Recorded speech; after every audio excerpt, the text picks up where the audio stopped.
Seconds. Mr. Deputy Chairman, Sir, Government of India has received reports that the United States to considering the possibility of resuming arms supplies to Pakistan. Press dispatches from Washington and Islamabad have also hinted that the 10-year-old American arms embargo may be lifted and that the United States may supply sophisticated weapons to Pakistan. According to our information, this question was also discussed during the official visit of Pakistan's Prime Minister to Washington on 5th and 6th February, although no decision has been announced. The Government of India views the supply of American weapons to Pakistan with grave concern, as it will have serious repercussions on the peace and stability of the subcontinent. We have taken up this matter with the US government at the highest level and have brought to its attention the consequences of the reversal of their present policy on the process of normalization on the subcontinent. On 28 January, I addressed a letter to the Secretary of State on this subject and conveyed to him our deep concern about the harmful effects of arms supplies to Pakistan on the peace of this region as well as on Indo-American relations. I particularly emphasized that Pakistan forces fears about a military threat from India are wholly fanciful and unwarranted, as both India and Pakistan are committed in the Simla Agreement to work for friendly and harmonious relationship and the establishment of durable peace in the subcontinent and to settle all their differences through peaceful means. It has always been India's policy to promote peace, stability, cooperation and good neighborly relations among the countries of this area on the basis of equality, sovereignty and respect for independence and territorial integrity of all states. Despite the unfortunate past, we have made special efforts to bring about normalization and reconciliation with Pakistan. Thanks to these efforts, we have succeeded to some extent in improving relations between the two countries in spite of the slow progress in the implementation of the Simla Agreement. These hopeful trends will be jeopardized and the promise of cooperation replaced by the specter of confrontation by an American decision to induct sophisticated weapons into the subcontinent.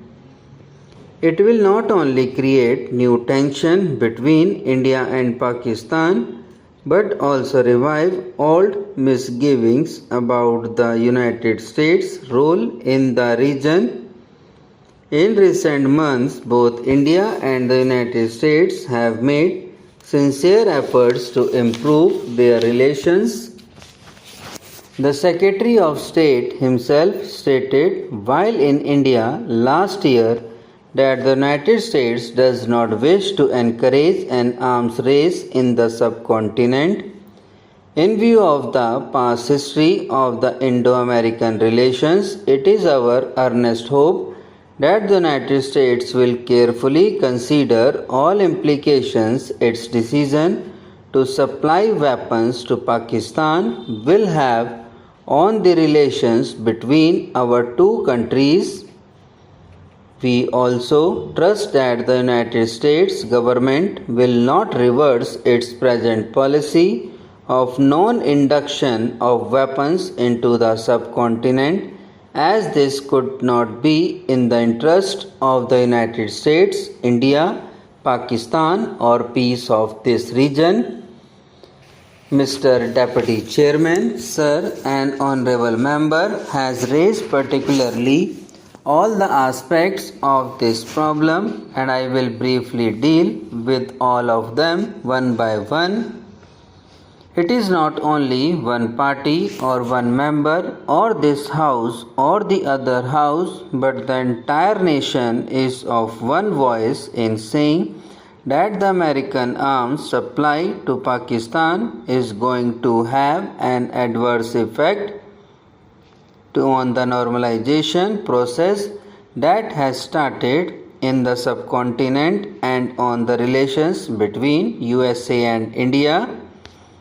I have no doubt that America will take note of this one particular aspect of the problem. It is not an ordinary thing, and I can assure the honorable member that the letter that I wrote to him was a letter which gave him a very clear idea of the strong reaction that this country will have as a whole. The other point that he raised was the American policy in the Indian Ocean and as a matter of fact in the entire Asian region. What are its effects going to be and what is our assessment about it?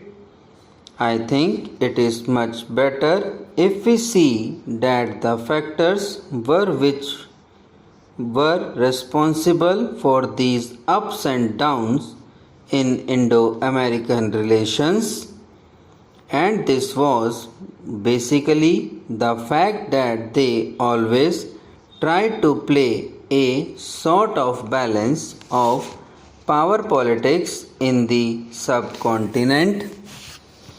They had this idea of parity of military strength between India and Pakistan. When the Secretary of State was here, because we know that this is an attitude responsible for this sort of things, we specially raised this particular aspect before him, and he was very categorical in this matter when he spoke about it, that it is not the US government's policy. I am only repeating what he said. He said that they do not any longer believe in this policy of having a balance of power. Subscribe now and press the bell icon. Never miss an update.